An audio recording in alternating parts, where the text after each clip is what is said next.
Well, joining me now to discuss the conflict in Israel and Gaza is a TV host and satirist, Bاسم Youssef. Bاسم, it's great to have you back on the programme. I wish it was under different circumstances. First of all, what is your reaction to what happened on October the 7th?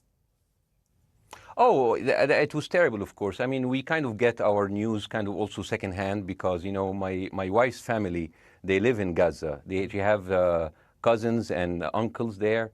And their house also was bombed. We haven't been able to communicate with them for the past 3 days. Communication are lost.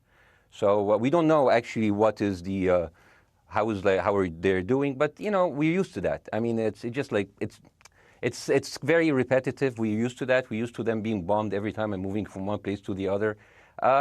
You know, it's just like those Palestinians, they're very dramatic. Israel killing us.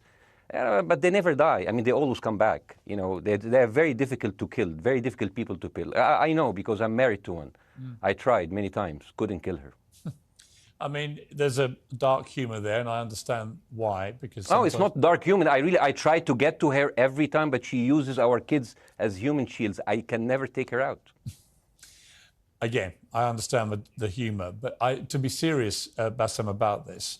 Tonight, there is... I will be serious. Now, I will be serious. I was watching your interview with Ben Shapiro, and I'll tell you one thing. Yeah. I think that Ben Shapiro is one of the smartest people who ever walked this earth. He's very, very smart. I follow him, and I believe everything he said. And when he came on your show, his solution was, and I quote, his solution was that the solution for this is for Israel to annex Gaza and to kill as many son of bitches as possible to make sure that this will never happen again.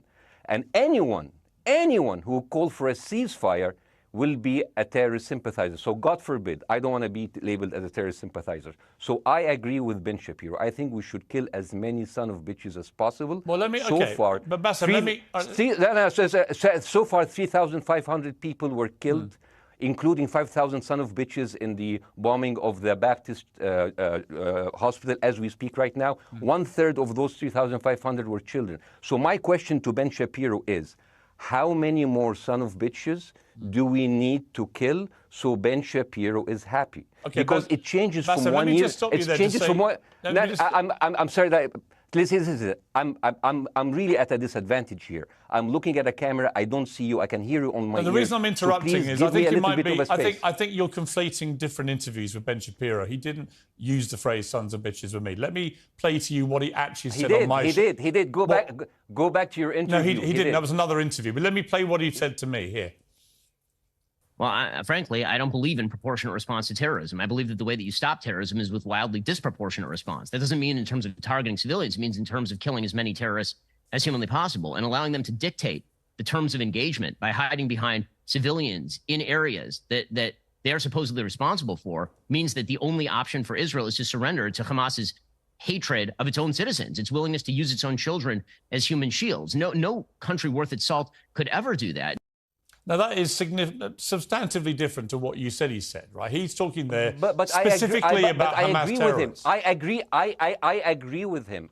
The thing is, the question is, what is a proportionate response? Because it has been different from one tier to another. So if you look to this graph, for example, this is the death of Israeli and Palestinians, and it's changing from 1 year to year. It's like fluctuating like crypto. So my question is today, what is the going rate today for human lives? I mean, 2014 was a great year for Ben Shapiro. 88 Israelis were died, and there was 2,329 Palestinians killed on the other side. That is one Israeli for 27 Palestinians. That is a very good exchange rate. What I'm saying is, what is the exchange rate for today? So you guys will be happy. That's my question. Well, it's not me. It's not me, guys. I'm not on either side. No, not you. Like when I say you guys, I say like people on the other side of that. I know that you don't think like that, Piers. You're one of the good guys. But let me tell you something. I mean, the reason that I'm using this is that, I mean, I can't remember what happened in 2014, and there was no music festival, but there must be something. I mean, they must do something. It is their fault. It has to be something. I mean, 2018, 300 Palestinians died. Who's counting, you know? So the thing is, what my question is, let's find what is the exchange rate for human life today so we expect the future death of Palestinians and we'll be happy to it. My response to that would be this, Bاسم. I've thought carefully about this because I think it's very tricky for people like me to immerse ourselves into a conflict where we're not directly involved. And I thought carefully about what I feel about this. I feel that the scale of what Hamas did on October the 7th supersedes anything else I've seen in this conflict, really ever.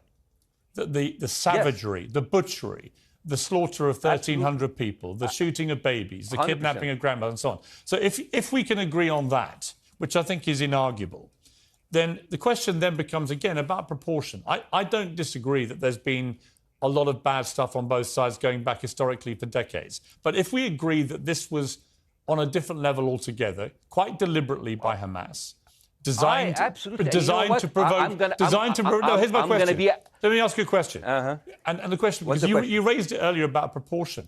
I honestly don't know what the proportionate response is. I honestly don't. I don't. I've been watching the airstrikes this week thinking... So what's your question? Well, I would ask you, if you were Israel, what would you... If I was Israel? If you were Israel and that had happened to you, what would you think would be the appropriate way for the country to respond? I would do exactly like Israel did, kill as many people as possible, since the world is letting me do it. I mean, I can do it because I can, you know. But the thing is, you know what? I agree with you. And you know what? I'm going to be even ahead of you, because I see the question coming. Do you condemn Hamas for the atrocity? Yes, I condemn Hamas. I condemn Hamas. I condemn Hamas is the source of all evil. They're a reason for everything. And you know what? Let's, for a minute, imagine a world without Hamas. Right. What will this word look like? Let's give this word a name, and let's name this word the West Bank.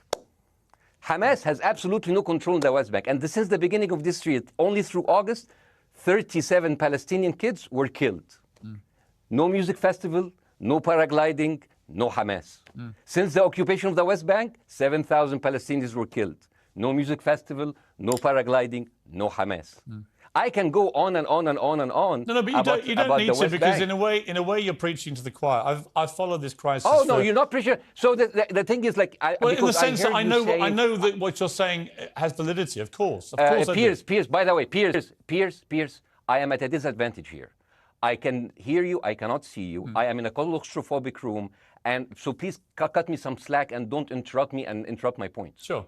So, because this has to be fair. Understand. Because if you want to only hear your opinion, I can just condemn Hamas and go home. I can do that. So, do you want to do that, or do you have a much more nuanced conversation? No, I absolutely want to have a nuanced conversation. I wasn't aware I was interrupting you. I thought I was letting you speak. Amazing. So I would say I really applaud Israel for doing one thing that no military force in the world does. Because I heard Ben Shapiro and I heard Ron DeSantis, and they said Israel is the only military force in the world that warns civilians before bombing them. I mean, how fucking cute. That is so nice of them. Because with this logic, if Russian troops started warning Ukrainians before bombing their houses, we're cool with Putin, right? I mean, okay, Habibi, you have warned them, go invade. It's fine. You have done your job. I mean, the thing is, and I understand, and I also heard Ben Shapiro talking about Human Shield. So you remember my wife's family, they live in Gaza. So I asked them, I told them, when Israel give you the nice warning, the cute warning, does Hamas force you to stay in your home so you can be bombed and use as Human Shield? You know what, Hassan here, my wife's cousin, he's a loser, you know. He told me, you know, when I asked him, does that happen? He told me, no. The lying son of a bitch lied to me. I told him, you don't understand. Ben Shapiro and Ron DeSantis keep saying that Israel warned you and Hamas asked you to stay put. So I told you, he's a loser. He never kept a job. He even failed in all of the interviews to become like a human shield. I would believe Ben Shapiro. Let me ask you this, Bassam. So let's go with that. No. Let me ask you At some point, I must be able to ask you questions. It's not a monologue for you, Bassam. If we agree that for the 14,000 casualties, I mean, who's counting, our human shield, does that mean that every single one of those civilians was standing, obscuring a military target behind them? Because that's a lot of weapons. I mean, Hamas is packing. No, of course it doesn't.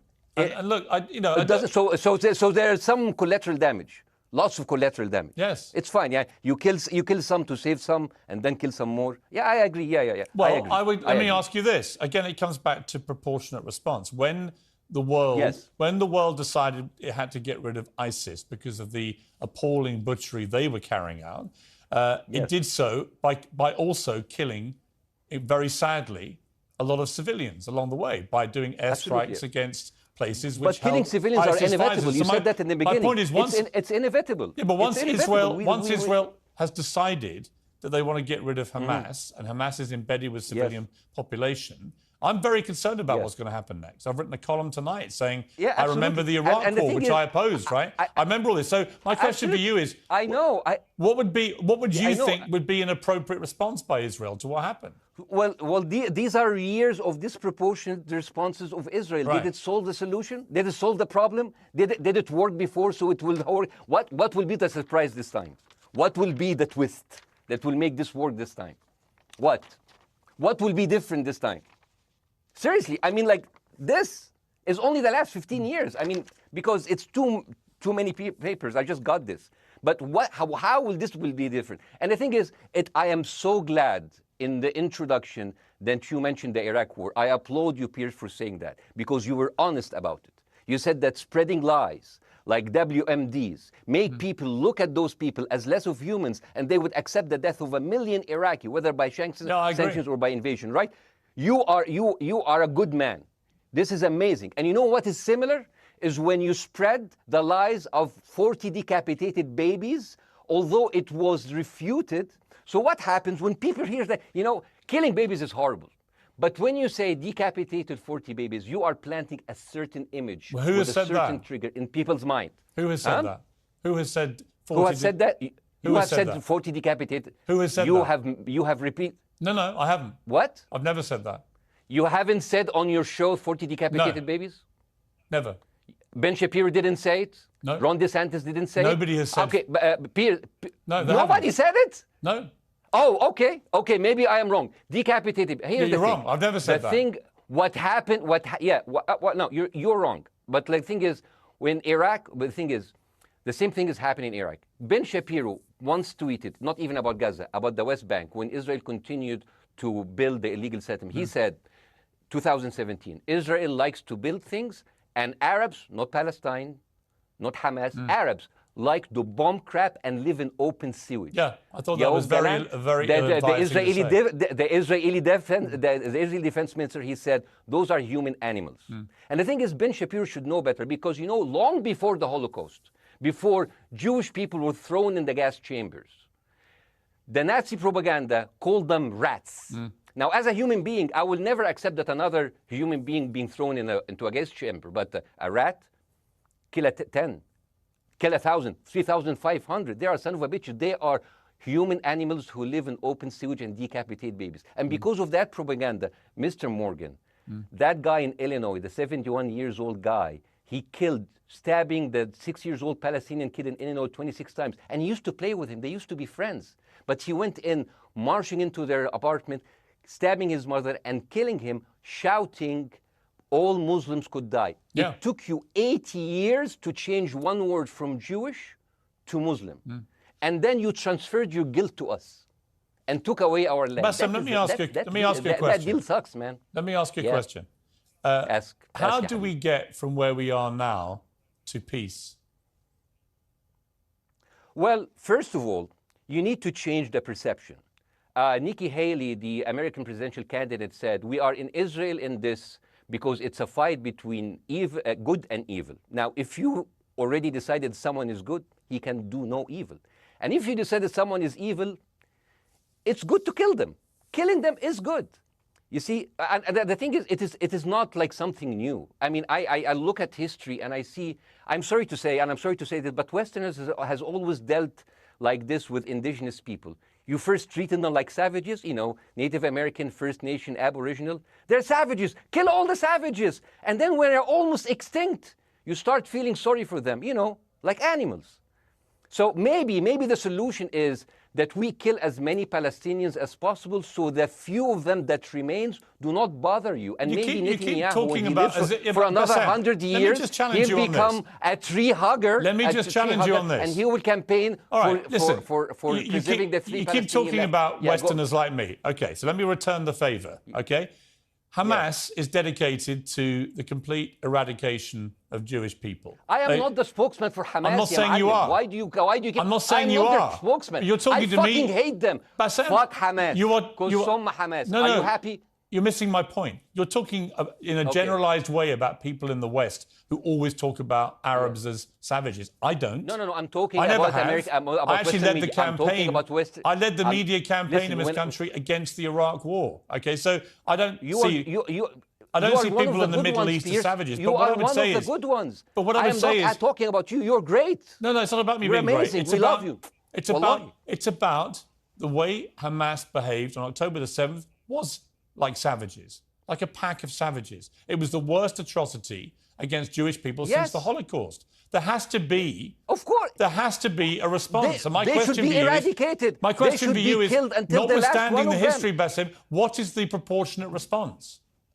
But I don't know. But there's no Hamas in the West Bank, and they're still dying there. So what's your excuse? I don't have any excuse.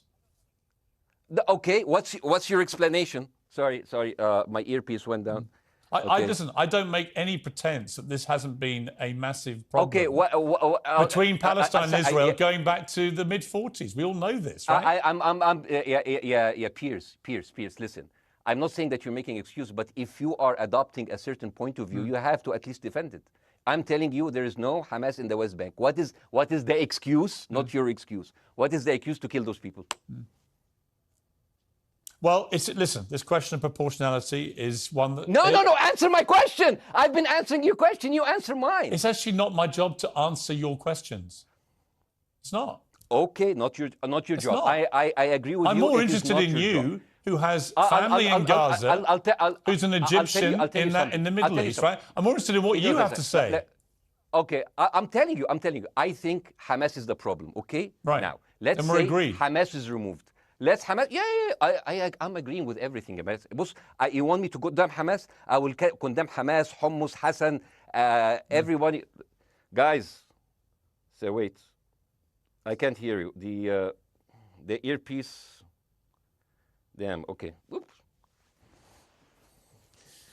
Okay. Yeah. Okay. I do need help. I think. Okay. Just go back. Is he there? You go back. Can you hear me? Okay, go. Thank you, guys. Can you hear Bassem? Yeah, now I can hear you. Okay. So here's the thing. Can you hear? Okay. Yeah. So Isaac, let's say, for example, Hamas ceased to exist.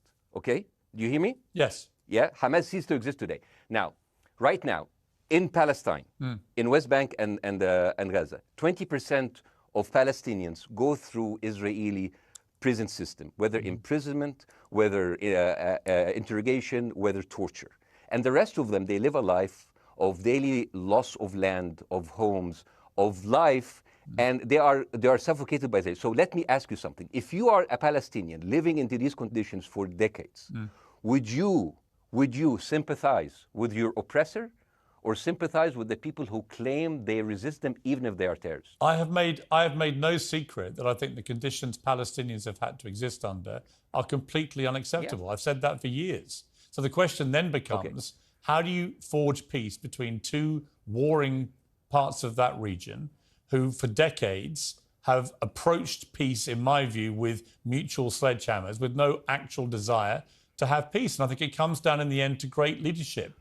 And I don't think there's great leadership. I don't think, well, hang on, let me make my point. I don't think there's great leadership on either side. Where is the Nelson Mandela figure here to come through all this hatred on both sides? Nelson Mandela? Yeah, where is that Nelson figure?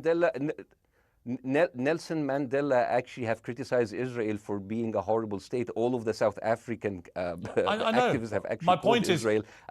My point is about how he responded to a country that was so divided. Is a template for how you get to peace, isn't it?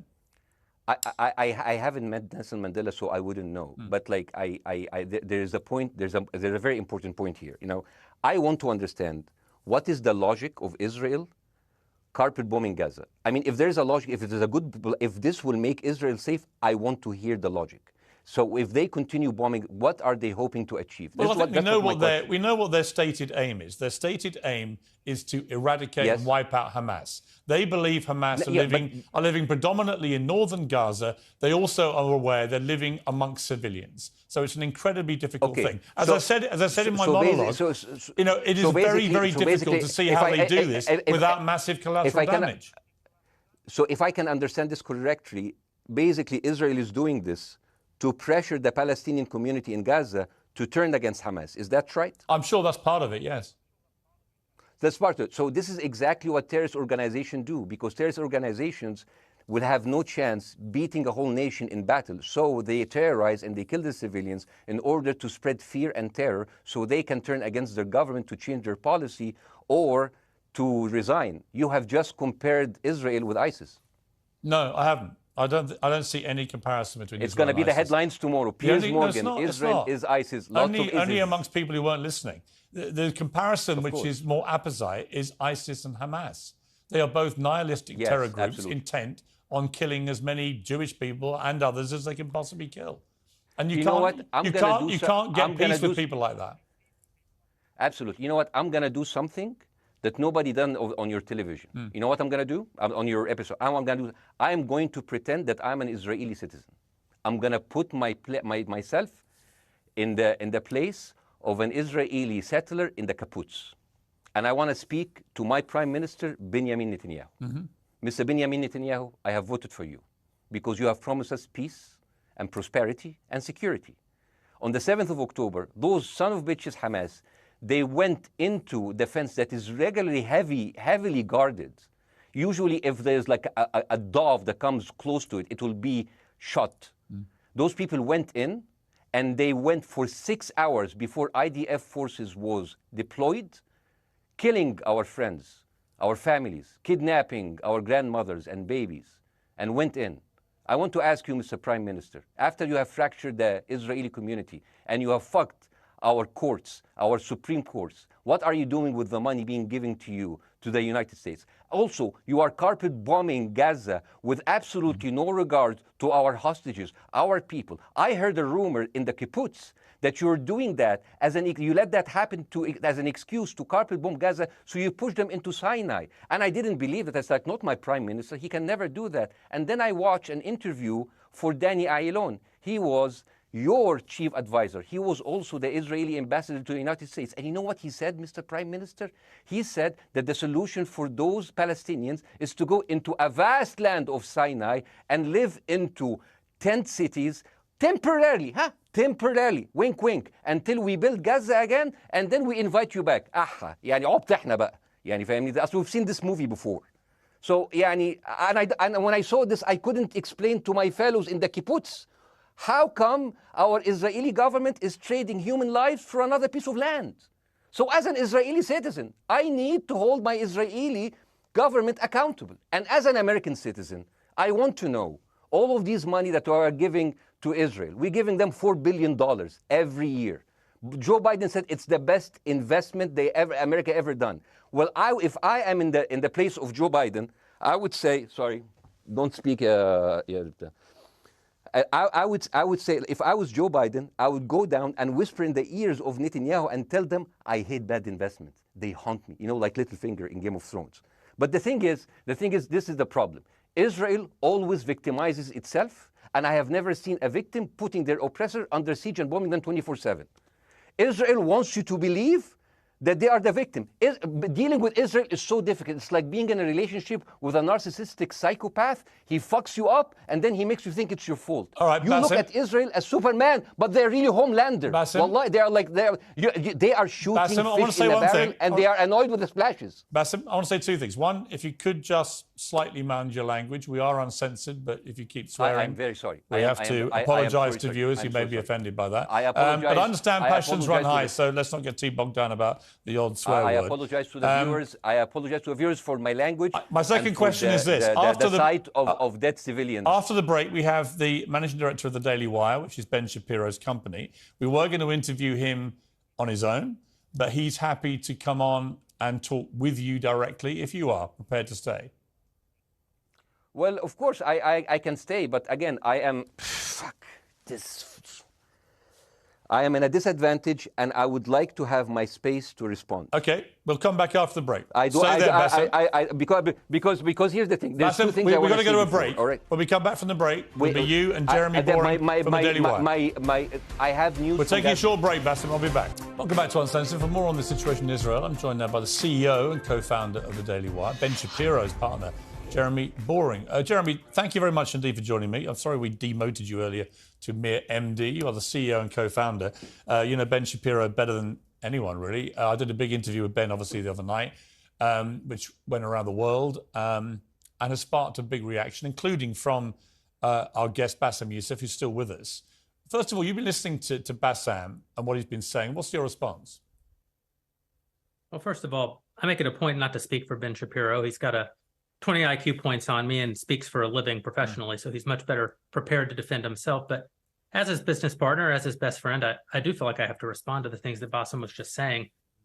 First of all, the question of how many sons of bitches have to be killed in order to end this conflict, I suppose that the answer is as many of them as it takes. That doesn't mean that I or Ben or any decent person in their right mind is happy with the killing of civilians. I posted at the very beginning of this conflict that a woman or a child blown apart in Gaza is just as tragic as a Jewish baby killed in one of the settlements. That doesn't mean that Israel's actions and the actions of Hamas are morally equivalent. You know, the tragedy is the tragedy, but the moral equivalency is nonsense. If you entered Israel with the express purpose of targeting and murdering civilians with your own hands in cold blood, that is not comparable to Israel bombing targets in the Gaza Strip and killing civilians as a terrible, tragic consequence. War is terrible. War is an awful thing. That's why decent people don't lightly engage in war, and why Hamas should not have incited this war. You know, we can talk about the history of the Israeli conflict. I'm not a professional political commentator. I'm a CEO. I'm a screenwriter, and I'm certainly not Ben Shapiro. I'm not here to discuss the history of the Israeli-Palestinian conflict, but we all saw what happened on October 7th. And the idea that Israel was not going to react severely to that, or that Israel should not react severely to that, is ludicrous. And the Jeremy, idea let me ask you that Ben Shapiro question. should be a moderating voice, that Ben Shapiro should be, saying, no, Israel should not respond in this situation, that's nonsense. Let me ask you, though, Jeremy, the question which I think is the big question. What is a proportionate response to that outrage on October the 7th, which is the worst attack on Jewish people since the Holocaust? What is proportionate? If it's true, as reports are suggesting tonight, that there may have been a hospital hit by an Israeli strike and up to 500 people or more have died, that would seem to me, if that is verified, and it's not verified yet, we don't know exactly what has happened other than there's been a hit on this hospital. But if that is verified to have been an Israeli strike, that will strike many people as disproportionate. Certainly. Well, first of all, I don't know what a proportionate response is or why we would want it. I suppose a proportionate response would be for 3,000 Israelis to go through the fence, gun down innocent Palestinian women and children, burn their bodies, burn them alive, take hostages, rape their women. No one wants a proportionate response. No moral person could possibly call for a proportionate response. The purpose of war is to defeat your enemy. The West has, in my lifetime, forgotten the purpose of war because the true cost of war is so terrible. The last time the West engaged in war and won it was World War II, and they did it through incredible brutality. They did it by bringing their enemies to heel. That is not a thing to That's not a thing to rah-rah about. That's not a thing to look forward to. As I said, all decent people should avoid war. But I think the sort of lie of the post-World War II, the post-war consensus lie, is that somehow war in which you kill a bunch of people and don't secure victory is morally superior to war where you do secure victory. I would say that the only way to morally justify a war is to win it. Otherwise, the very argument that brought you into the war, this enemy must be defeated, ends up being proven a lie. I mean, Afghanistan, I think America had every right to go into Afghanistan. The Taliban was harboring Osama bin Laden and Al-Qaeda. Al-Qaeda flew planes into buildings in the United States, killed thousands of our citizens, brought the nation into untold agony, pain, and horror. America had every right morally to go in and destroy the Taliban and destroy Al-Qaeda. Yeah, but I would argue, the Taliban now rules in Afghanistan. The war was not won. But that's my point, actually. I've done a column about this tonight for The Sun here in the UK, which is I was editor of a newspaper when the Iraq war happened. I opposed it very aggressively as the editor of the recall. paper. And sadly, we were borne out by events. It was a complete disaster, the Iraq War, in my view. It was illegally contested, I think. And the consequences were appalling in terms of loss of life, 1 million people, in terms of ISIS being allowed to breed and create their merry hell around the world, in terms of complete dismantlement of Iraq itself as a functioning country. And I think Afghanistan, again, 20 years of attacking an enemy, which is now running the country again, seemed to me, again, to be kind of pointless. And I do wonder whether Israel, in its blind fury, which I completely understand, has thought through the consequences of actually launching a full air, ground and sea offensive into Gaza as to actually what happens at the end of that. Well, I suppose Israel wasn't really given the opportunity to fully contemplate what the consequences of that action might be, because Israel didn't instigate this war. This war was instigated by a horrible terrorist attack on Israel, and a state is put in a position where it has to respond. Now, one might argue that the very fact that Israel has yet to actually launch their ground invasion means that they are actually making a calculation about what the cost will be, what victory looks like. Any rational person, any decent person can engage in a conversation about what is the appropriate response for Israel. Of course they can. But this sort of moral equivalency thing, I don't think is a sign of decency to engage in a conversation about moral equivalency. Let me bring Baasim back in. You've been listening to this, Baasim. What's your response to what Jeremy's been saying? I'm sorry, I didn't catch the gentleman's name. It's Jeremy Boring. He's the chief executive of the Daily Wire and co-founder with Ben Shapiro of the Daily Wire. Hi, Jeremy. Please say hello to Ben Shapiro, and please tell him that I do think he is the smartest person to ever walk the earth. Thank you so much. So, as a response to Jeremy, I agree with everything you said. I mean, what is disproportionate? I mean, he just used the examples from Second World War and America, showing that civilian casualty is, I mean, I heard his voice. He was very sad, and as he was telling us, it is so inevitable to kill so many civilians because it's something that we cannot avoid. I hear the sadness in his voice, and I know that it's a very difficult decision to kill all of these civilians because that's for a higher cause, and I understand. But my question, I have two questions. The question is, how can you justify the killing in the West Bank where Hamas does not exist? And if the disproportionate response during over all of these years have actually worked, what will be new this time that did not happen before? I just want to. That was my question. Okay, that Baasim, was my question. I'm gonna. Okay. So now, if I ask the question, can I say something on my side? Well, a little bit personal? Baasim, with respect, a little bit personal. Baasim, with respect, I gave you half the show to have your side. Jeremy's had a lot less time. I'm going to have to. You move want me on. to leave? Baasim, or do you want me to stay? I'm going to have to let you go because we've been on air with you for 40 minutes. Oh, okay. Now. Bye bye. But listen, bye. I would like to talk to you again, and thank you for joining the program. I appreciate it. Oh, by the way, my wife's family is all right, and they sent us a house. It's bombed. It's beautiful. It's going to be a good like Halloween theme. So well, I'm very sorry for what your family are going through in Gaza, and I mean that very sincerely. By the way, I don't know. I don't know I don't know him. By the way, I haven't actually met them.